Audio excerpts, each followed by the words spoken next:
How to recover hacked Instagram account. So if you want to recover a hacked Instagram account, then first you just need simply make sure that you have a stable internet connection, and you need to open up your browser at first. On your browser you need to search for Instagram support and then go with Instagram help center.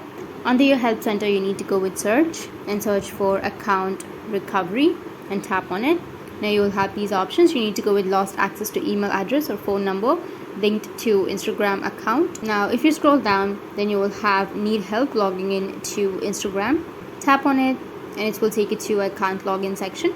Now you need to scroll down and go with if you think your Instagram account has been hacked, and now you need to tap on visit this page and it will take you to this kind of interface. Now you need to enter your username, phone number or email address and then go with next and select your account that you're facing trouble logging in, and then go with that particular account, and then you can take a video selfie to confirm that it's you trying to log in to your account. Or if you don't have a photo of yourself in your account, then you can go with the second option.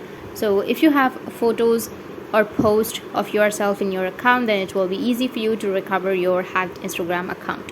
So go with the first option and then tap on next and proceed with the following steps. Take a video selfie, confirm, and you'll get back to your account. That's it. And if you have any questions, feel free to comment below. Thanks for watching.